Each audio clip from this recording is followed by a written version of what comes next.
안녕하세요. 우리 중고등부 청년부 여러분 반갑습니다. 자, 오늘도 함께 이야기를 나눠볼 텐데요. 자, 오늘은 사는 것에 대한 고민, 과연 어떤 고민일지를 한번 이야기해 보겠습니다. 자, 여러분, 산다는 것이 무엇일까요? 자, 여러분은 왜 사는 것일까요? 그리고 사는 이유, 사는 목적, 과연 무엇일까요? 자, 여러분은 이런 질문을 여러분 자신에게 던져보셨나요? 내가 지금 왜 살고 있을까? 무엇 때문에 살고 있을까? 아니면 시간 흐르는 대로 물 흐르듯이 그냥 그저 그렇게 살고 있진 않으신가요? 자, 대부분의 사람들이 이런 것에 대해서 생각하고 고민을 해보게 됩니다. 자, 나는 왜 살까? 나는 왜 태어났나? 나는 무엇이 행복인 것일까? 많이 생각을 하게 될 텐데, 이런 고민을 이제 사람들이 하긴 하지만은 그 고민에 따라 나타나는 결론은 사람마다 다 다르다라고 이야기할 수 있습니다.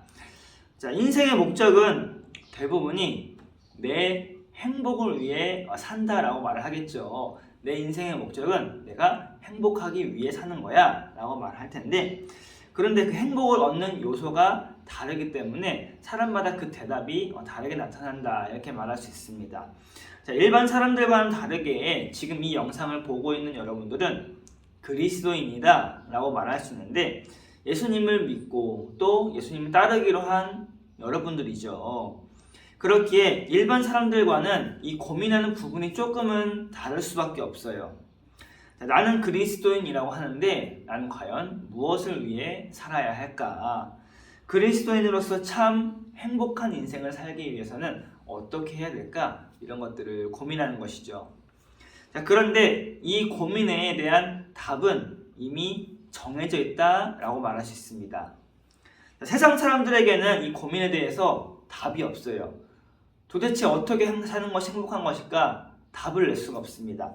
그러나 그리스도인에게는 이 답이 정해져 있습니다. 이 답이 분명히 어딘가에 있어요. 자, 하나님이 창세 전부터 이미 계획해 놓으신 답이 있다라는 것인데, 자, 하나님이 이렇게 말씀하셨죠. 하나님의 거룩함을 따라서 너희도 거룩해져라 말씀하셨어요. 그리고 하나님을 바라보아라. 그리고 하나님의 아들 예수 그리스도를 어떻게 해라? 믿어라 말씀해 주셨죠. 그럴 때에 우리에게 어떤 인생을 주시겠다 말씀하셨냐면은 너희에게 만족함이 있을 것이다 이렇게 말씀해 주셨습니다. 만족하다라는 것은 행복의 다른 말로 표현할 수가 있는 거죠. 부족함이 없는 거예요. 완전히 만족한다라는 것인데, 그렇기에 답은 이미 정해져 있습니다. 우리들의 인생의 해답은 이미 정해져 있어요. 답이 있어요. 그런데 여러분들은 어떤 답을 내고 싶나요? 이미 정해져 있는 답을 따르고 싶으신가요? 아니면 여러분들만의 새로운 답을 얻고 싶으신가요? 그것에 대한 고민이 여러분이 사는 그 인생의 모든 과정 속에 담겨 있는 고민이 될 것입니다. 과연 내가 성경에 있는 그 답을 따르며 만족할 것인가? 아니면 그 답 외에 내가 어떤 새로운 길을 개척해서 새로운 답을 찾아낼 것인가 하는 거죠. 그렇게 계속해서 생각하고 고민하면서 그 답을 찾아보시길 바랍니다. 정해져 있는 답을 따를 것인가? 아니면 그 외의 답을 내가 찾아볼 것인가? 자, 이 모든 것들은 여러분들이 하게 달렸습니다. 꼭 그 답을 찾아내시길 바랍니다. 하나님의 축복이 여러분들과 함께 하기를 간절히 소망합니다. 감사합니다.